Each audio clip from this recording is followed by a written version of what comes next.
காலபுருஷ சக்கரத்துல 10வது ராசியாக வலம் வரக்கூடிய சனீஸ்வர பகவானை ராசி அதிபதியாக கொண்ட மகர ராசி அன்பு சொந்தங்களுக்கு வணக்கங்க. எல்லாம் எப்படி இருக்கீங்க? இத நான் கேட்கும் போதே மகர ராசி யோசிக்கும், அட நீயாவது கேட்கறதுக்கு இருக்கியாமா, இப்படி ஒரு ஆள் கூட எனக்கு கேட்கறதுக்கு ஆள் கிடையாது. இன்னும் சொல்ல போனா நான் எங்க நல்லா இருந்துடணும்னு சொல்லி வேலை பார்க்கறதுக்கு வேணா ஒரு கூட்டம் இருக்கு. அந்த பெருங்கூட்டத்துக்கு தீனி போடுற மாதிரி தெய்வமும் எனக்கு சோதனை மேல சோதனை, சோதனை மேல சோதனை கொடுத்துக்கிட்டே இருக்கு. இது எப்பதான் சரியாகும்? ஒரு மாற்றம் வருமா, இல்ல ஏமாற்றத்திலே என் வாழ்க்கை முடிஞ்சு போயிடுமா? மகரத்துடைய குமுறல் இப்படிதான் இருக்கு. ஆனா கொடுத்து சிவந்த கைகளுக்கு சொந்தக்காரங்க. இந்த கைக்கு கூட்டுதான் பழக்கம், வாங்கி பழக்கம் இல்ல அப்படிங்கிற மாதிரி மகர ராசி எல்லாருக்கும் உதவி செஞ்சுதாங்க பழக்கம். உதவி கேட்டு நின்னதே கிடையாது. ஆனா அந்த மகரம் கடவுள்கிட்ட வேண்டது என்ன தெரியுமா? கடவுளே தயவு செஞ்சு சொல்றேன், ஒருத்தங்களுக்கு உதவி செய்யறது இவ்வளவு கஷ்டமா இருக்கு, ஆனா ஒருத்தங்கிட்ட உதவி கேட்கிற நிலைமைக்கு என்ன வச்சிராத. இதுதான் நீங்க வேண்டீங்க இல்லையா? அதே மாதிரி உடலாலையும் சரி மனதாலையும் சரி ஆத்ம ரீதியா வலுவான குணம் படைத்தவங்க அந்த மகர ராசிக்காரங்க. அதே நேரத்துல மனசுல இருக்கக்கூடிய கவலைய மத்தவங்க கிட்ட வெளிக்காட்டாம சிரித்த முகத்தோட வளம் வரக்கூடியவங்க. எல்லார்கிட்டயுமே ஈஸியா பழகும் தன்மை படைத்தவங்க.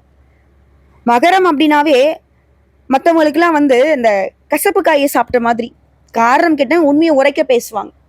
இந்த காலத்துல இந்த கலியுகத்துல என்ன இனிக்குது? பொய் பித்தலோட தான் இனிக்குது. உண்மை கசக்குது, உண்மை பேசுறவங்கள ஒழிச்சு கட்டுறதுக்கு முடிவு பண்ணிடுறாங்க. ஸோ இப்படி இருக்கக்கூடிய நிலையில யார் என்ன பண்ணாலும் அசைக்கவும் முடியாம ஆட்டவும் முடியாம மற்றவங்களுக்கு சிம்ம சொப்பனமாக வளம் வரக்கூடிய மகரத்தை போய் கேட்டு பாருங்களேன், அவங்க எவ்வளவு கஷ்டம் வேணா இருக்கட்டும், ஒருத்தருக்கும் அடி பண்ணிய மாட்டாங்க. பாசமா பேசுறியா, உனக்கு நீ பகையாளியாவே இருந்தாலும் பழத்தோட சாப்பாடு போடுவாங்க. இதுவே பகையை காட்டணும்னு முடிவு பண்ணிட்டியா, இவங்க நின்றத ஓடி போயிடு. இவங்க மட்டும் ஒருத்தர்கிட்ட பகை காட்டணும்னு முடிவு பண்ணிட்டா ஒருத்தராலையும் தாக்கு பிடிக்க முடியாது. ஆனா இதை செய்ய மாட்டாங்க, செய்ய வச்சிடாதீங்க.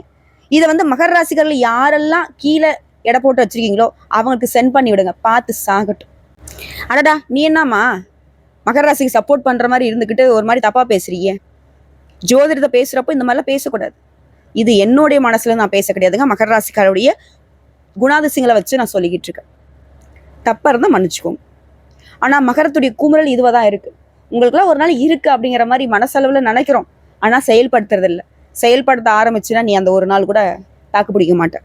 இப்படிப்பட்ட நிலையில நமக்கு ஒரு மாற்றம் வரும், கண்டிப்பா அது ஒரு நாள் நல்ல நாளா இருக்கும் அப்படின்ற எதிர்பார்ப்போட வாழ்ந்துட்டு இருக்கோம் இல்லையா? அப்படிப்பட்ட ஒரு நாள் தலைப்பாத்திருப்பீங்க. 500 ஆண்டுகளுக்கு பிறகு மகர ராசிக்காரங்களை வீடு தேடி வரக்கூடிய நபரால, இந்த நவபஞ்ச ராஜகம்ங்கிறது மகர ராசிக்கு உங்களோட கை கோர்க்கும் அந்த நபரால நல்லா இருக்க போறீங்க. குழப்பமா இருக்கே, 500 வருஷத்துக்கு அப்புறம் ஒருத்தர் தேடி என்ன வர போறாங்களா? புரியலையம்மா. அப்படின்னா ஒரு நபர் தேடி வரப்போறாரு, அது இந்த 500 ஆண்டுகளுக்கு பிறகு உருவாகி அந்த நவபஞ்ச ராஜ யோகத்தினால உங்களுக்கு நடக்க போகுதுன்னு சொன்னேன், தவிர்த்து 500 வருஷம் கழிச்சு உங்களை பார்க்க ஒருத்தர் வராருன்னு நான் சொல்ல கிடையாது. அதாவது இந்த யோகம் உருவாகி 500 வருடங்கள் ஆகுது. இது ஃபர்ஸ்ட் தெளிவா புரிஞ்சுவாங்க. நவ அப்படின்னா 9 நவகிரகங்களால ஒரு மனுஷனுக்கு ஏதாவது தோஷங்கள் இருக்கு, கஷ்டங்கள் இருக்கு, கவலைகள் இருக்கு, பாதிப்புகள் இருக்குன்னா அது எல்லாத்தையும் சரி செய்யக்கூடியதுதான் இந்த யோகத்தின் பலன். ஒரு மனுஷனை இந்த 9 நவகிரகமா ஆட்டி படைச்சிச்சு இல்லையா எத்தனை நாளா? மகராசியுடைய நிலை இப்படிதான், செத்துடலாம், என்னத்துக்கு வாழ்க்கை, இப்படி கூட நினைச்சிருப்பீங்க. நம்ம சொல்லக்கூடிய விஷயங்கள் உண்மை நினைச்சா கமெண்ட் பாக்ஸ்ல பதிவிடுங்க. இப்படிப்பட்ட நிலைக்கு மாற்றம் வரப்போகுது. ஒன்றும் இல்லை, பெரிய ஒரு கடை, குடும்பத்தோட செத்துடலான்னு ஒருத்தங்க இருக்காங்கன்னு வைங்க, அவங்களுக்கு திடீர்னு ஒரு ஜாக்பாட் அடிச்ச மாதிரி ஒரு லாட்ரி மூலயமாவோ ஏதாவது ஒரு வகையில அவங்களுக்கு ஒரு அதிர்ஷ்டம் வீடு தேடி வருது, பல கோடி ரூபாய் உங்களுக்கு பரிசு விழுந்திருக்கு, பல கோடி ரூபாய் உங்களுக்கு கொடுக்க போறாங்க அப்படின்னு ஒரு இது வந்துச்சுன்னா குடும்பத்தோட தற்கொலை பண்ணிப்பீங்களா? இருக்கக்கூடிய எல்லா பிரச்சனையும் சரி செஞ்சுட்டு பாடா நிம்மதியா இருப்பீங்க. அந்த மாதிரி கஷ்டத்துல யாராவது இருக்காங்கன்னா கூட அவங்களுக்கு உதவி செய்ய முன் வருவீங்க. அப்படிப்பட்ட ஒரு யோகம் தான் இந்த நவபஞ்ச ராஜயோகம். உங்களுடைய வாழ்க்கையை ஒட்டு மொத்தமா ஏன் ஒரே நாள்ல கூட சரி செய்ய போகுது. ஆனா அதற்கு என்னென்ன இங்க செய்யணும், அந்த வாய்ப்பை நீங்க எப்படி பயன்படுத்தணுங்கிறதுலதான் உங்களுடைய சாமர்த்தியம் இருக்கு. இப்போ ஒரு மனுஷனுக்கு சம்பாதிக்கிறது தான் கஷ்டம், அதை பாதுகாக்கிறது ஈஸி இல்லையா? ஆனா இப்ப எல்லாம் சொல்லுவாங்க, அடா போமா நீ சம்பாதிச்சு விடலாம், அதை பாதுகாக்கிறது ரொம்ப கஷ்டமாகுது, எவன் எங்கிருந்து புடிங்கிட்டு போவானே தெரியல. அந்த கஷ்டமான வேலையை தான் ஈஸியா பார்த்துடலாமே. திட்டம் போட்டா வேலை முடிஞ்சு. திருடன் எப்படி வருவான், எப்படிலாம் திருடுவான், எப்படிலாம் அதை ஆசைப்படுவான், இப்படி யோசிச்சா முடிஞ்சு போச்சு இல்லையா? பாதுகாக்கிறது ஈஸி இல்லையா? அந்த வகையில நிறைய பேசியிருக்கோம்னு நினைக்கிறேன். பிடிச்சதா பாருங்க, ஸ்கிப் பண்ணிட்டு இந்த தலைப்பிற்கான பலன்களை மட்டும் பார்த்தாலே உங்களுக்கு சிறப்பு தான். ஆனா ஒரு விஷயம் மட்டும் மகர ராசி மனசுல வச்சுக்கோங்க, உண்மைக்கும் நேர்மைக்கும் என்னைக்குமே தோல் கொடுக்குற உங்களுக்கு ஒரு நாள் தோல்வி நிரந்தரம் இல்லைங்கிறத மனசுல வச்சுக்கோங்க. ஸோ இந்த வீடியோ பதிவை பார்க்கக்கூடிய இந்த தருணத்துல உங்களுடைய அதிபதி சனீஸ்வர பகவானை மனசார நினச்சிக்கிட்டு, தெய்வமே நான் ஏதாவது தப்பு பண்ணியிருந்தா மன்னிச்சுக்கோ, தெரிஞ்சோ தெரியாமலோ, கண்டிப்பா நான் வந்து தெரிஞ்சு பண்ணல, எந்த தப்புமே நான் அறிஞ்சு பண்ணதே கிடையாது. இந்த வேண்டுதலை அந்த சனீஸ்வர பகவான் கிட்ட வச்சுட்டு இந்த வீடியோ பதிவு தொடர்ந்து பாருங்க, நல்லதொரு மாற்றம் உங்களுக்கு காத்துக்கிட்டு இருக்கு. சரிங்க, இப்ப இந்த யோகம் அப்படிங்கிறது என்ன, இந்த யோகம் எப்போ உருவாக போகுது, இதனால உங்களுக்கு என்ன நல்லது நடக்க போகுதுங்கிறத தெளிவா பார்க்கலாம்.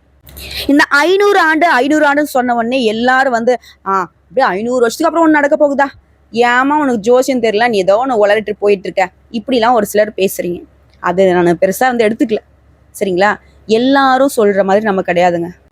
நம்ம வீடியோ பதிவை எடுத்துக்கிட்டோம்னா நம்மளை வந்து காப்பி அடிச்சு நிறைய சேனல்கள் வந்துட்டு இருக்கு. அவங்களாம் எத்தனை நாளைக்கு தாக்கு பிடிப்பாங்கன்னு எனக்கு தெரியல. ஏன்னா ஜோதிடத்துடைய ஞானம் இல்லாட்டி அந்த தப்பான வீடியோஸ் போட்டுக்கிட்டு ஒன்றும் பண்ண முடியாது. சரிங்களா? அது கொஞ்சம் பார்த்துக்கோங்க.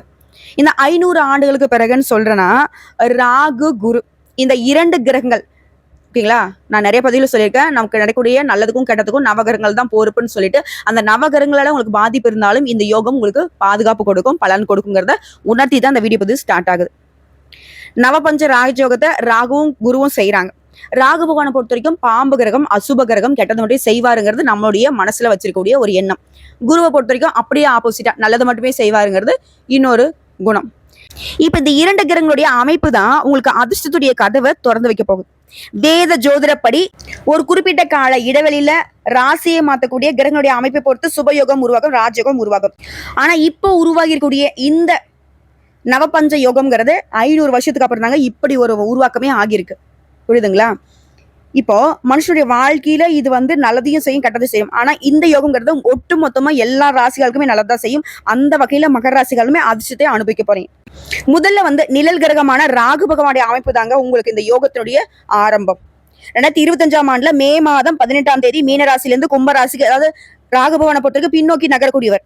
சரிங்களா? நம்மளாம் முன்னாடி நோக்கி நகர்ந்தா இவர் பின்னோக்கி நகரக்கூடியவர். சோ இவரை பொறுத்த வரைக்கும் கும்பராசியில நுழைந்த பின்னாடி குரு பகவான் என்ன பண்றாரு, நீ போயிட்டியா, சரி விட நானும் என் இடத்த மாத்திக்கிறேன்ற மாதிரி குரு பகவான் மிதுன ராசிக்குள்ள போறார். மிதுனம் யாருடைய இடம்? புதன் பகவானுடைய இடம். ராகு பகவான் போயிருக்கக்கூடிய இடம் சனி பகவானுடைய இடம். இதை பொறுத்துதான் இந்த யோகம் உருவாகி இருக்கு. சோ இந்த ராகு குரு இவனுடைய நிலைகளை பொறுத்து இந்த நவபஞ்ச ராஜயோகம் பலன் கொடுக்க போகுது. இதனால அதிர்ஷ்டத்தை பெற போறீங்க. இது ஒட்டு மொத்தமா தொழில் பண்றவங்களுக்கும் சரி, இல்ல உத்தியோக பணிகள் இருக்கீங்க, தனியார் துறையோ அரசாங்கத்துறையோ இல்ல ஒருத்தருக்குள்ள கூலி வேலை செய்தாலும் சரி, முன்னேற்றம் இருக்கு, நல்ல வளர்ச்சி இருக்கு. நிதி நிலையில நல்ல உயர்வை பார்க்க போறீங்க. ராகுவும் குருவும் சும்மா இல்லைங்க. குரு பகவானை பொறுத்தவரைக்கும் அதிர்ஷ்டத்தை மட்டுமே தரக்கூடியவர். ராகு பகவான் என்ன பண்ணுவாரு, தனியா குணாதிசயம் கிடையாது. நான் பல பதிவுகளை சொல்லியிருக்கேன். இவர் எந்த இடத்துல இருக்காரோ, யார் கூட சேராரோ அவங்களுடைய குணாதிசயங்களை எடுத்து செயல்படக்கூடியவர். அதே மாதிரி நல்லதை செய்யணும்னு முடிவு பண்ணிட்டா இவரை மாதிரி நல்லா செய்யறதுக்கு ஆட்களே பார்க்க முடியாது. ஏன்னா குரு பகவான் நல்லா செய்யக்கூடியவர். இவர் பார்த்தா கோடி நன்மைன்னு சொல்லியிருக்கோம். இந்த கோடி நன்மையில செய்யக்கூடிய இவர் கூட ராகு பகவான் செய்யறது கோடான கோடி நன்மைகளை தரக்கூடிய அமைப்பு தான். புரியுதுங்களா? ஒட்டுமொத்தமா வாழ்க்கையை உச்ச நிலைக்கு போகும். உங்களை ஒதுக்கி வச்சவங்க, உதாசீனப்பட்டவங்களாம் தலை நிமிர்ந்து அண்ணாந்து பார்ப்பாங்கன்னு சொல்லுவாங்க இல்லையா, அப்படி பார்க்கக்கூடிய நிலைக்கு உங்களுடைய நிலை உயரும். கேட்கறதெல்லாம் நல்லாதாமா இருக்கு, நிஜமா நடக்குமா? நடக்கும். திடீர் நிதி நன்மைகளை அளிக்க போறார். புதிய வருமான ஆதாரங்களை நீங்களே உருவாக்க போறீங்க. வேலை பார்க்கறீங்களா, பதவி உயர்வு, தொழில் பண்றியா, நல்ல லாபம். குடும்பத்தார்கிட்ட உங்களுடைய உறவுங்கிறது வலுவா இருக்க போகுது. வீட்டினுடைய சூழ்நிலை மகிழ்ச்சியை கொடுக்க போகுது. நிதிநிலை சிறப்பா இருக்கும். சில வந்து புதுசா சொத்து வாங்குவி, வண்டி வாகனம் வாங்குவி, வசதிகள்லாம் பல மடங்கு பெருகும். இந்த நெல்லுக்கு பயறது புல்லுக்கும் பயங்கிற மாதிரி உங்களுடைய உயர்வுங்கிறது உங்க சுத்தி இருக்கக்கூடிய எல்லாருக்குமே ஒரு வளர்ச்சியை கொடுக்கும். வியாபாரிகளும் திடீர் லாபம் கிடைக்குங்க. அரசு தொடர்பான வேலைகள்ல வெற்றி கிடைக்கும். இதுவே அரசாங்க உத்தியோகத்துக்கு நான் ட்ரை பண்ணிக்கிட்டு இருக்கேன், ரொம்ப வருஷமா எழுதுறேம்மா, தள்ளி தள்ளி போயிட்டு இருக்கேன், வாழ்க்கை இதுதான் வாழ்ந்துட்டு இருக்கேன், முயற்சி பண்ணுங்க, இந்த வருஷம் கட்டாயம் அரசாங்க உத்தியோகம் நிச்சயம். ஆல்ரெடி வேலையில் தான் இருக்கேன், மேல் பதவிக்கு உயர் பதவிக்காக ட்ரை பண்ணிக்கிட்டு இருக்கேன், அதற்கும் பலன் உண்டு. சமுதாயத்துல கௌரவம் அதிகமாகும். தூங்கி கொண்டிருந்த உங்க வாழ்க்கையில அதிர்ஷ்டம்ங்கிறது பிரகாசிக்க போகுது. இது ராகுவும் குருவும் குறிப்பா மாணவர்களுக்கு தேர்வுகளை நல்ல மதிப்பெண்களை பெற்று வெற்றி பெறுவீங்க. நிதிநிலை நல்ல உயர்வு. கையில தனவரவு இருந்தாலே தாராளமா பிரபலம் ஆயிடுவீங்க இல்லையா? அப்படி பிரபலமான ஆட்களாக வளம் வர போறீங்க. சமுதாயத்துல மதிப்பு மரியாதை அதிகமாக போகுது. பட்டம் பதவி புகழ் உங்களை தேடி வரப்போகுது. உடைய பணம் எங்கேயாவது மாட்டிக்கிட்டு இருந்துச்சு, சிக்கிய பணம் கைக்கு வரும். வெளிநாட்டுக்கு பயணம் போயிட்டு வரீங்க, படிப்புக்காக, தொழிலுக்காக, சந்தோஷத்துக்காக. அதுமாதிரி ஆன்மீகத்தில் நாட்டம் அதிகமாகும். மன அமைதிக்கும் மகிழ்ச்சிக்கும் ஒரு குறையும் இருக்காது. வாழ்க்கையே செழிப்பா இருக்க போகுது.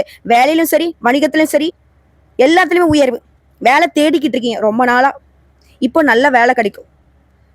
என் தகுதிக்கு ஏற்ற வேலையே இல்லைம்மா, ஏதோ வேலைக்கு போகணுமேனு போயிட்டு இருக்கேன், வாழ்வாதாரத்துக்காக வாழ்க்கையை உருட்டிக்கிட்டு இருக்கேன் அப்படின்றவங்களுக்கு இப்போ முயற்சி பண்ணுங்க. உங்க தகுதிக்கு ஏற்று நல்ல சம்பளத்தோட நல்ல வேலை கிடைக்கும். இல்லைம்மா ரொம்ப நாளாக தொழில் தொடங்கணும்னு ஆசை வச்சிருக்கேன், ஒரு வாய்ப்பு மட்டும் கிடைச்சா நான் தொழில மேலே வந்துடுவேன் அப்படின்றவங்களுக்கு இப்போ அதற்கான உதவிகள் தேடி வரும். அதை கெட்டியா படிச்சுக்கிட்டா மட்டும் போதும்.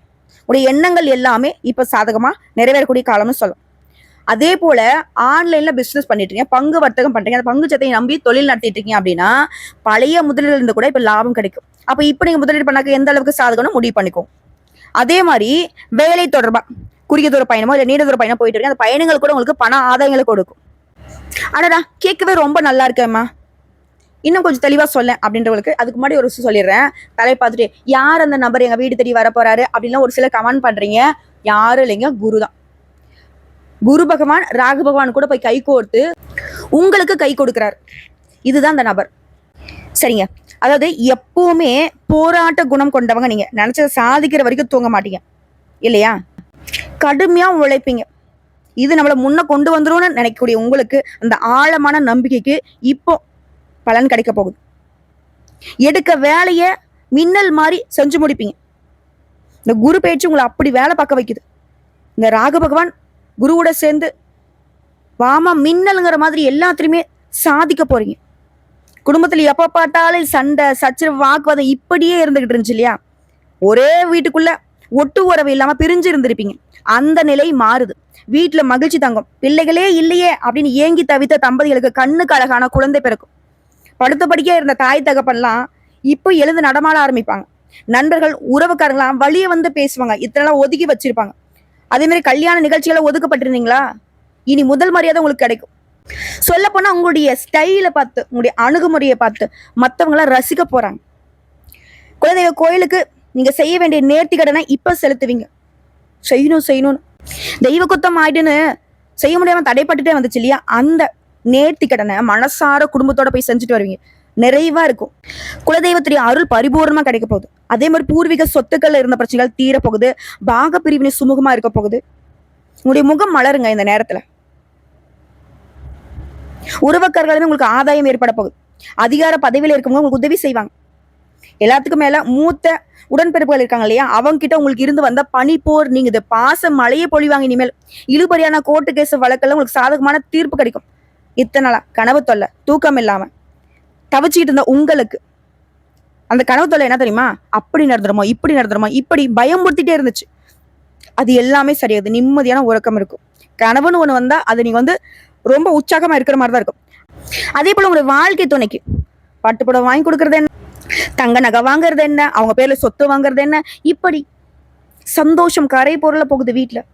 இதுவே மகர ராசி பெண்களா இருக்கீங்க அப்படின்னா உங்களுடைய கணவருக்கு இதெல்லாம் செஞ்சு ஆசைப்படுவீங்க. அரசியல்வாதிகள்லாம் இழந்த பதவிகளை மீண்டும் பெற போறீங்க. கட்சிக்குள்ள நடக்கூடிய கோஷ்டி பூசல்ல தலையிடாம ஒதுங்கி மட்டும் நில்லுங்க. தன்னால பதவி உங்களுக்கு வரப்போகுது. இது எல்லாத்துக்கும் மேல தந்தை வழி உறவுக்காரங்க அவங்க வீட்டு விசேஷங்களை நீங்க எடுத்து நடத்த சொல்லி நிற்பாங்க. தொலைதூர பயணங்கள் இருக்கு. சின்னதா கொஞ்சம் விபத்துகள் ஏற்படுறதுக்கு வாய்ப்பு இருக்கு. உஷாரா இருந்துக்கோங்க. அதே மாதிரி அரசாங்க காரியங்கள்ல அலட்சியம் காட்டக்கூடாது. அதையும் கொஞ்சம் பார்த்துக்கோங்க. மற்றபடி செல்வாக்கு கூடும். இழுபறியான வேலை உடனே முடியும். உடல்நிலை சீரா இருக்கும். மனைவழி உறவுக்காரங்கிட்ட உங்களுக்கு இருந்து வந்த மனக்கசப்புகள் நீங்குது. அதுவே கணவர் வகையில் இருந்து வந்த மனக்கசப்புகள் நீங்குது. வாகனம் அமையும். வசதியான வீட்டுக்கு இடம் மாறுவீங்க. வெள்ளை பாக்கியம் கிடைக்கும். கோர்ட்டு கேஸ் வழக்குல வெற்றி இருக்கு. ஆபரணங்கள் வாங்குவீங்க. சொத்து அமைது. விஐபியுடைய ஆதரவு கிடைக்குது. பெரிய பதவியில் அமர போறீங்க. அயல்நாட்டில் இருக்கவங்க உங்களுக்கு உதவி செய்வாங்க. செல்வாக்கு கூடுது. வியாபாரம் பண்றியா, புதுசா போட்டியாளர்கள் முளைச்சுக்கிட்டே இருப்பாங்க. ஆனா உங்ககிட்ட அவங்களால ஈடு கொடுக்க முடியாது. திணறுவாங்க. இனி அவங்களுக்கெல்லாம் பதிலடி கொடுக்கக்கூடிய வகையில அணுகுமுறையை மாத்திப்பீங்க. புதிய முதலீடுகள் செய்வீங்க. பழைய வாடிக்கையாளர்கள், உங்களை விட்டு போன வாடிக்கையாளர்கள் திரும்ப உங்ககிட்ட சேருவாங்க. அதே மாதிரி அடிக்கடி லீவ் எடுத்துட்டு இருந்த உங்ககிட்ட வேலை பார்க்கக்கூடியவங்களை இனி பொறுப்பா நடந்துக்க சொல்லி நீங்க அட்வைஸ் பண்ணுவீங்க, அதை அவங்க ஏத்து நடந்துப்பாங்க. அதே மாதிரி கணினி, உணவுத்துறை, என்டர்பிரைசஸ், கமிஷன் வகை இந்த மாதிரியான தொழில் இருக்கிறவங்களுக்கு ஆதாயம் பல மடங்கு. கூடுதலாம் பங்குதாரர்களும் நீங்க சொல்றதை கேட்டு ஒத்துழைப்பா இருப்பாங்க. வியாபாரத்தில் நல்ல வளர்ச்சிங்க, அமோகமான லாபம் பார்ப்பீங்க. இது உத்தியோக பணி. ஊர்ல குறை சொல்லிக்கிட்டே இருந்த கூட வேலை பார்க்குறவங்க இனி நட்பு பாராட்டுவாங்க. வேலை சுமை குறையும், மேல் அதிகாரிகிட்ட பணி போர் நீங்குது, கல்வி தகுதியை உயர்த்திக் கொள்வீங்க, நீண்ட நாட்களாக நீ எதிர்பார்த்த பதவி உயர்வு தேடி வரும். கன்னித்துறையில் இருக்கவங்களுக்கு அயல்நாட்டுல வேலை கிடைக்கும். கலைஞர்களை பொறுத்த வரைக்கும் மறைந்திருந்த தகுதியை வெளிப்படுத்துவீங்க. அதே மாதிரி இந்த நாட்டை ஆளுபவர்களால அவங்களுடைய கரங்களால பரிசு கிடைக்கும். எந்த அளவுக்கு சாதகம் பாருங்க. ஆக மொத்தம் இந்த ராகுவும் குருவும் பிரச்சனைகளால மட்டுமே சிதறி கிடந்த உங்க வாழ்க்கையை ஒட்டு மொத்தமா சீர் செய்யறது மட்டும் இல்லாம மன மகிழ்ச்சியுமே நிரந்தரமா கொடுக்க போறாங்க. கேட்கவே ரொம்ப சந்தோஷமா இருக்குமா, இது எனக்கு நிரந்தரமா இருக்குமா, ஏதாவது பரிகாரம் இருந்தா கூட சொல்லு, நான் செஞ்சிடுறேன் அப்படின்னு சொல்றவங்களுக்கு சனிக்கிழமைகள் தோறும் அனுமனை வழிபாடு செய்யுங்க. அனுமருடைய கோயில வளம் வர உங்களுடைய வாழ்க்கையில நலம் வந்துகிட்டே இருக்கும். அதுவே நீங்க செய்ய வேண்டிய மலர் பரிகாரம், வெற்றியை மாலை கட்டி அனுமனுக்கு சூட்டி மல்லிகை மலர்களால பெருமாளுக்கு அர்ச்சனை செய்ய கேட்டது கிடைக்கும், கிடைக்கிறது நிலைக்கும். உங்களுக்கு அதிர்ஷ்டம் தரக்கூடிய திசைகள் கிழக்கு, தெற்கு. அதிர்ஷ்டம் தரக்கூடிய நிறம் வெளிர் நீல நிறம் மற்றும் மஞ்சள் நிறம். இந்த நிறத்தை அதிகமா பயன்படுத்துங்க. அதே மாதிரி அதிர்ஷ்டம் தரக்கூடிய எண்கள்னு கேட்டீங்கன்னாக்கா 4, 6. அதே மாதிரி ஒவ்வொரு மாதம் வரக்கூடிய சஷ்டி விரதத்துல முருகப்பெருமானுக்கு விரதம் இருந்து வழிபாடு செஞ்சுட்டீங்கன்னா குடும்பத்துல சுபிக்ஷம் உண்டாகும், உத்தியோகம் நிலைக்கும், தொழில் நிலைக்கும். அதே போல ஞாயிற்றுக்கிழமைகள்ல மகர ராசிக்காரன் குறிச்சு வச்சுக்கோங்க. பயம் இருக்கு, பதட்டம் இருக்கு, என்ன நடந்துருமோ அப்படின்ற ஒரு இதுல சுத்திட்டு இருக்கீங்க இல்லையா, அது சரியாகணும்னா ஞாயிற்றுக்கிழமைகள் தோறும் ராகால வேளையில கால பைரவருக்கு தீபமேற்றி வழிபாடு செய்ய அந்த பயம் விலகும், பதட்டம் போகும், பாதுகாப்பு உணர்வு மேலோங்கும். நல்லதுங்க. இப்போ வரைக்கும் பார்த்த பொது பலன்கள் எல்லாமே மகர ராசிக்கு இந்த ராகுவும் கேதுவும் சேர்ந்துக்கிட்டு வாழ்க்கையை ஒட்டுமொத்தமா நல்ல நிலைக்கு மாத்தி கொடுக்குறாங்க. பயன்படுத்துங்க, நல்லா இருக்க போறீங்க, ரொம்ப ரொம்ப நல்லா இருக்க போறீங்க. வாழ்த்துக்கள்.